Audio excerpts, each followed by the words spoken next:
Hello, my name is Tom Bentley, and welcome to my office, a 1966 Airstream, good for typing and napping. I'm going to discuss memories and their place in memoirs. I'm hoping you'll stare at the slides rather than at my nervous face. Have you ever tried to think of your first memory? You hear of people remembering their cribs at 6 months, or remembering playing with their first toy as a 1-year-old. Most scientists dispute that, saying that a phenomenon called infantile amnesia prevents accurate or even hazy recall for most people until they are 3 or 4, or even older. You can see that this kid on the left is worried that a great memory of ball dancing with a count is being pushed out in favor of one of her mother giving her castor oil. And the kid on the right's head is swelling because a rash of new memories are shoving out the old. Those early memories don't stick because the memory centers of the brain are still in their big, bust-out formative stage. In those early days, the masses of incoming new memories can disrupt and replace the existing networks of already formed memories. To bring it around to me, my favorite subject, I have a memory of me eating ashes from the fireplace in my living room at age 2. I can see it clearly. It was a sunny afternoon. My mother was entertaining some friends. And when she saw what I was doing, she yelled, "Tommy, stop!" This is me a bit older than 2, though still infantile, in front of that fireplace. I think I remember the ash eating so well because my mother told me the story several times. I grew up in that home and saw the fireplace countless times and could easily picture myself enjoying a lunch of ashes. So I did picture it, and later held that picture as being my first memory. But doubt has crept in, whether that's a memory at all. Science also tells us, when we care to listen, that adolescent memories are more easily consolidated and retained. But what about an old codger's memory, a codger being me, of those cobwebbed adolescent days? Last year, I published a memoir of events that mostly happened more than 50 years ago. Those events were primarily accounts of my high school shoplifting business. I say business because for 3 years and counting in high school, I stole and sold all manner of goods, things like tape players and other small electronics, record albums, lots of liquor, clothes, and all types of little trinkets that amused me.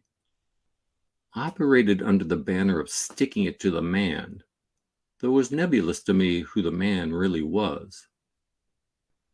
As a teenager, I had some distinct shoplifting skills, but my ethical development was somewhat stunted. Stupid is as stupid does.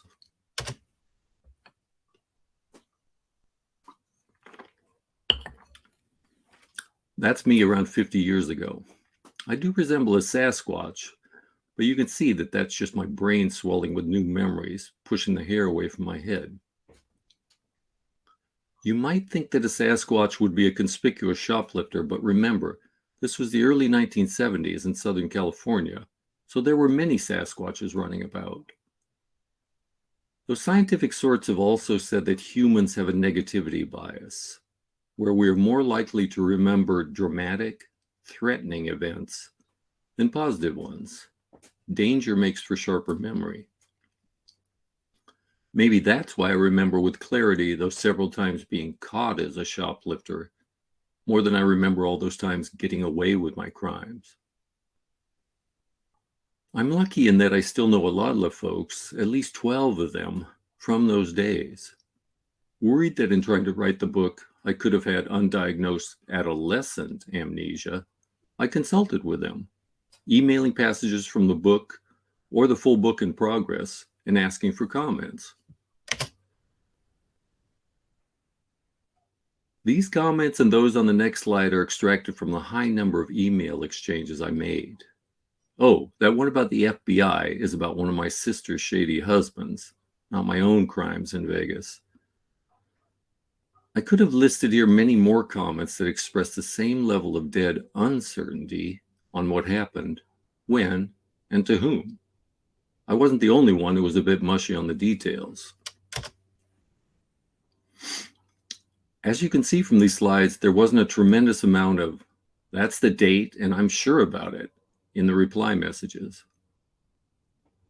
After reading comments like these, I then put together a timeline that went from 1969 to 1976 and sent that back to my reviewers.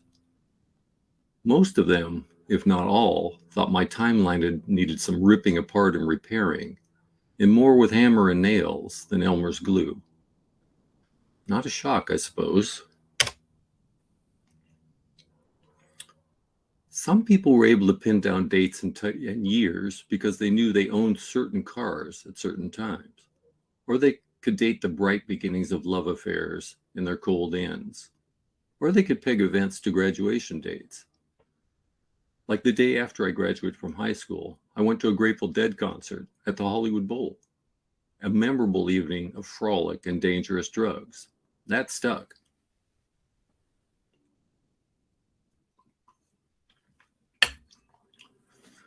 Some of my friends had diary entries, like one of the ones in this slide. I suppose being stoned and drunk in your PJs isn't all that bad. And some people had printed photos, which often had dates on them back then. So I did the best I could. When there was a sharp dispute about a circumstance, I made a completely impartial decision. I decided I was right. It's not a particularly persuasive approach, but I went with it. However, I am working on a new memoir right now about the 30-plus years of correspondence I had with the Jack Daniel's distillery and their organization, the Tennessee Squires, and as it turned out, seemingly, with all of the Lynchburg, Tennessee community. I could describe those letters, of which there are well over 100, and the odd things they sent me over the years, but since I've told you I was a thief, you likely think I'm a liar too. So here's some evidence. This letter came shortly after the distillery made me a Tennessee squire and deeded me some distillery land, which turned out to be about 2 inches square. Here's the deed in all its finery.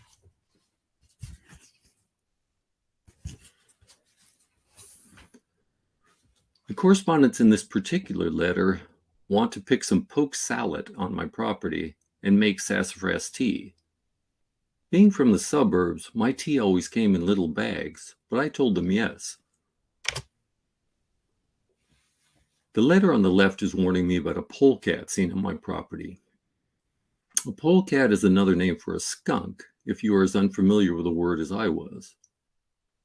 The letters and weird objects over time included a rabbit's foot, a Tennessee rubbing stone, which I still have,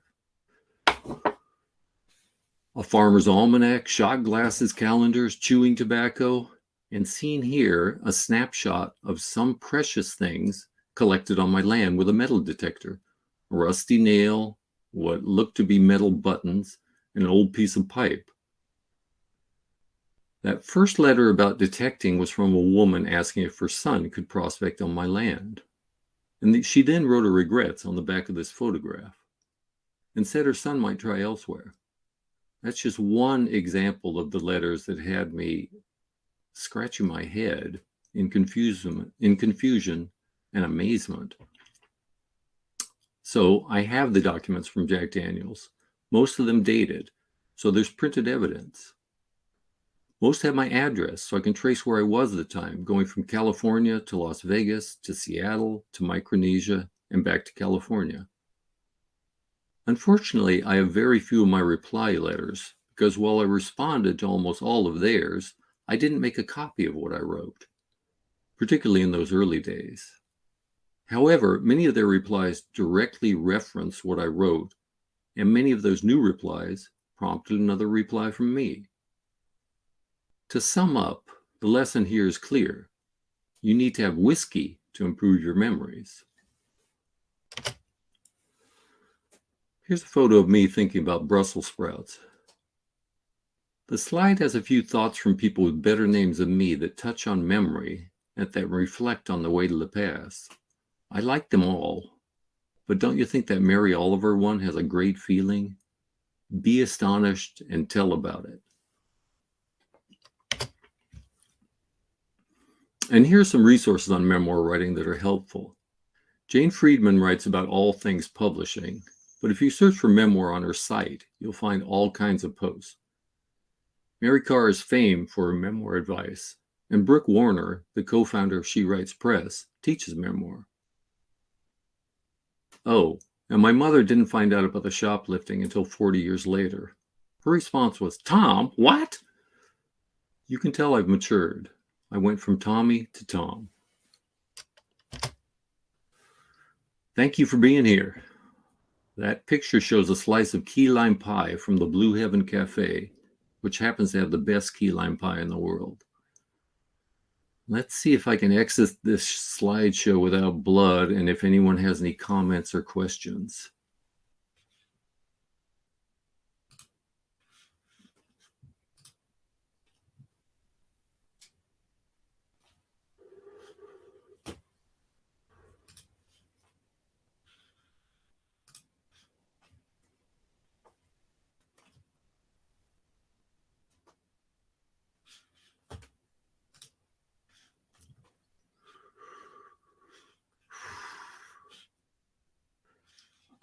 If anybody has a comment, just go ahead and put it in the box. I think that you guys can just put it in chat, but let me see if I click on you, what happens.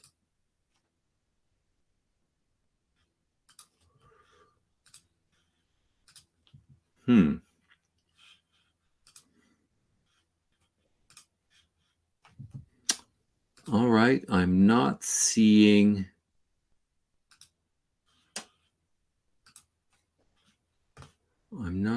any questions. Oh, there we go. Oh, from Alice Bourget, who I happen to know personally. How does a person determine that their memoir is really interesting? So many of us feel we have stories to tell. Well, I think one of the essential things about memoir is that it reflects a period of intense happening in your life rather than your life. You aren't going to go from the first pair of tennis shoes you had to the last pair of tennis shoes you had.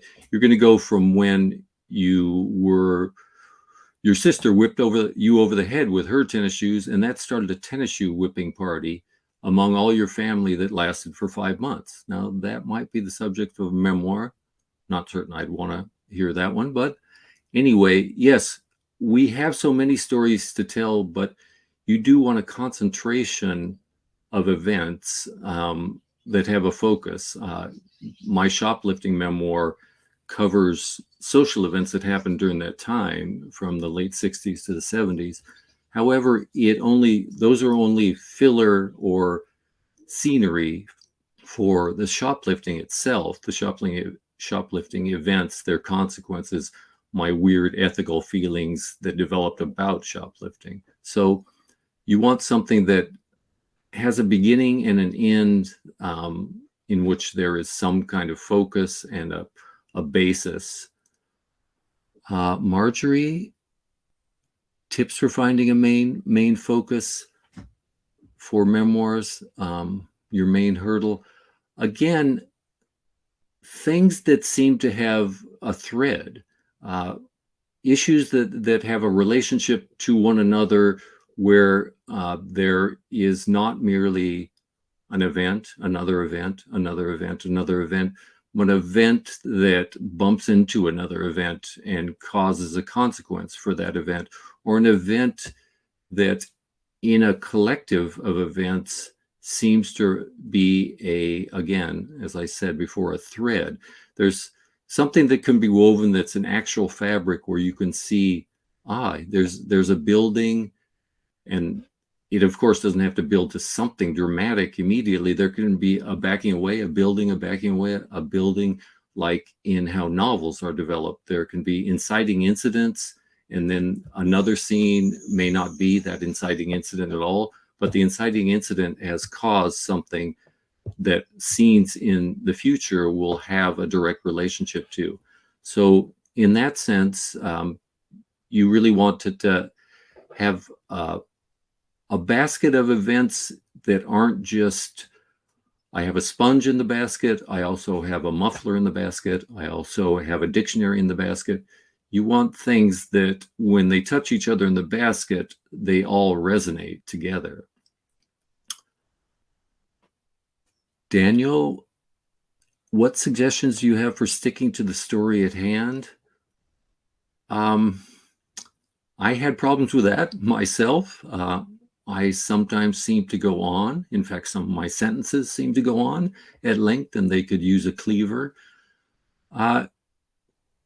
Certainly think about your audience. I mean, you don't want to be telling the tales, your favorite tales from your childhood or whatever the chronology of your memoir is. You want your audience to have a sense of development. You want your audience, and again, like I said about novels, it doesn't always have to be 1, 2, 3. It can sometimes be 1, 3, 1, 7, 1, back to the incident and the consequences of those incidents. But thinking of your audiences, I think, is a helpful way to consider sticking to the story at hand. Because you can tell when you're telling a story or in any kind of event when people drift a little bit. They might be looking off to the side, or they might be clearing their throats, or they might be shuffling their feet. They might be ready to go because your story doesn't hold them. So consider the things in a story that hold people.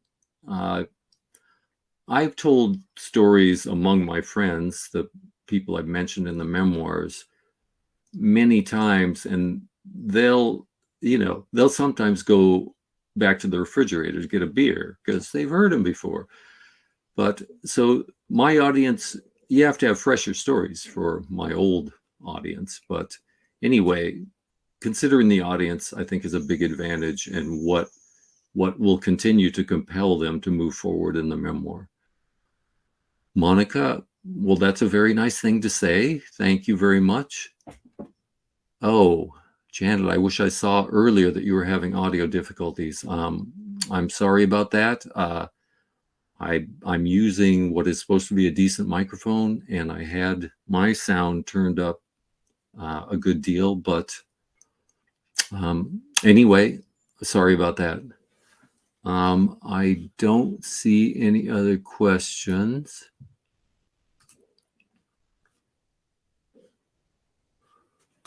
If anyone has any other question for me, do you want to put it in the talk?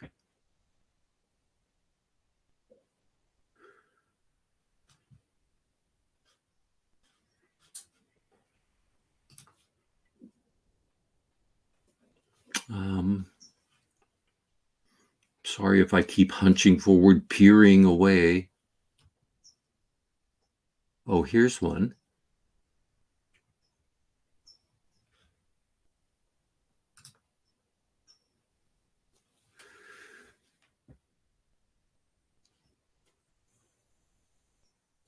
Oh, should I share the memoir resource slide? Yes.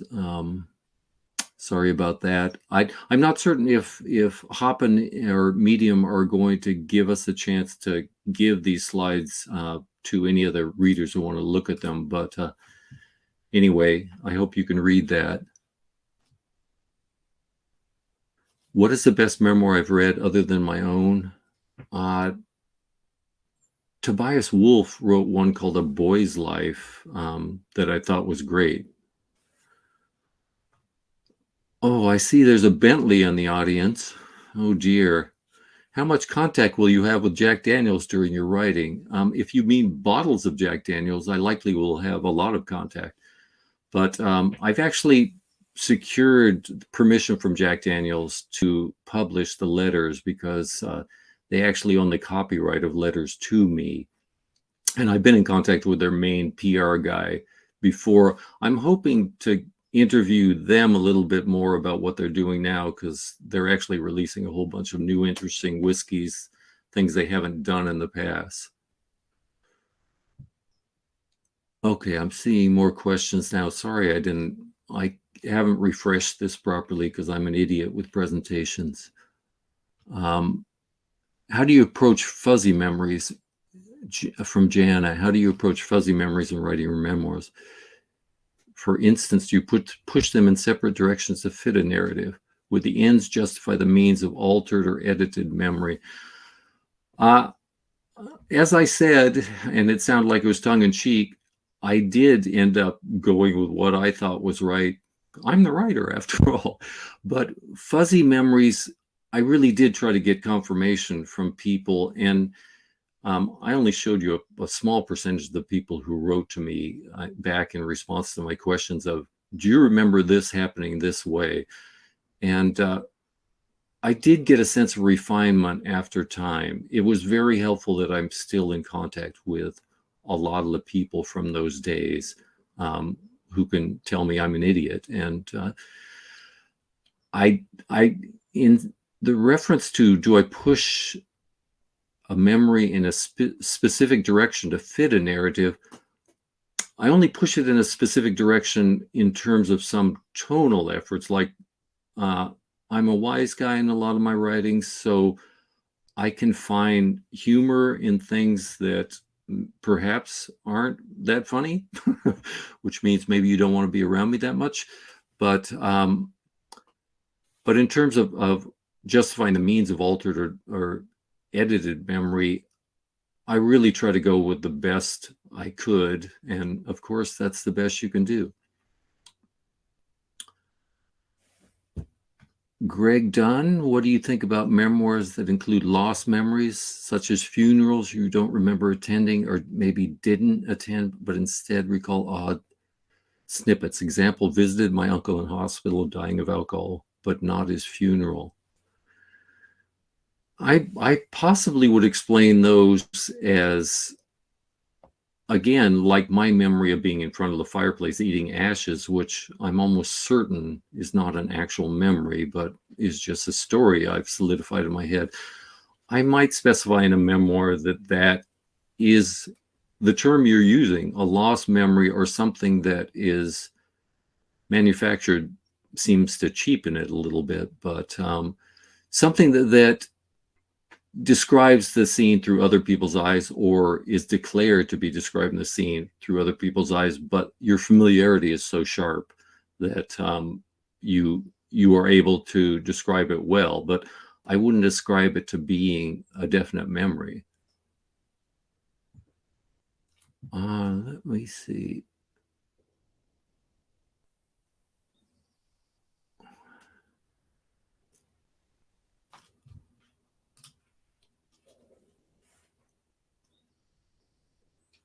Daniel, I'm not certain I understand the question. I should have included Marion Roach in the list of memoir resources because she's a big one.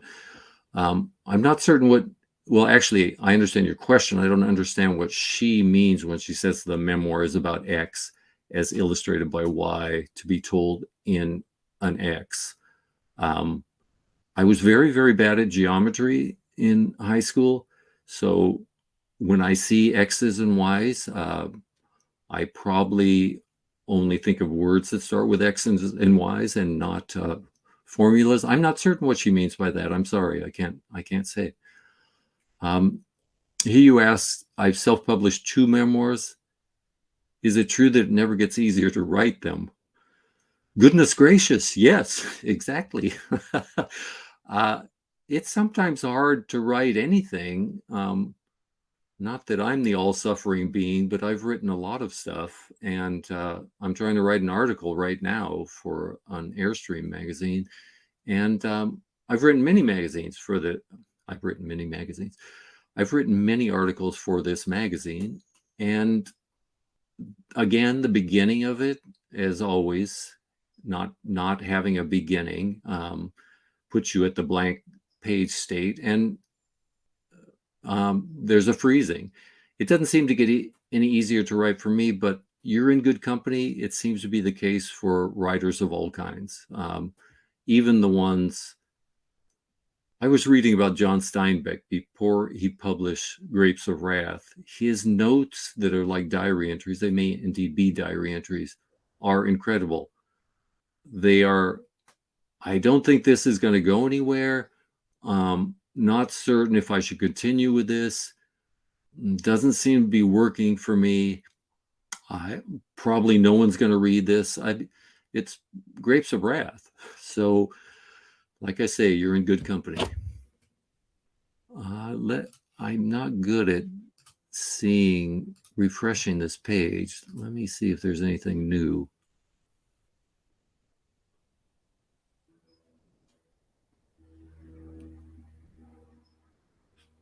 I do not think so.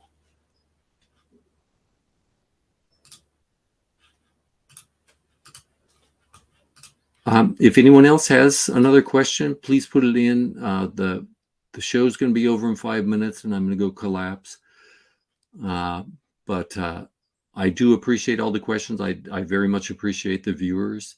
Those are you people, and this has been fun, I think.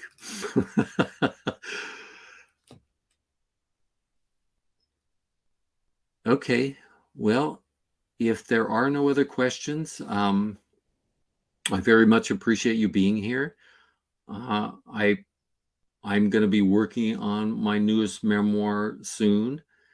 I actually am already working about it. I'm babbling a little bit, but I'm hoping I'll get that information out. I'll probably put on Medium itself. You can subscribe to my Medium channel, and you'll see some notice about that memoir, as well as other absurd things I've written on Medium. I've written a fair amount of posts there. Thank you very much. I think I'm going to end this session. I'm going to make sure no one else has written anything. Doesn't appear to be. Okay. Well, see ya.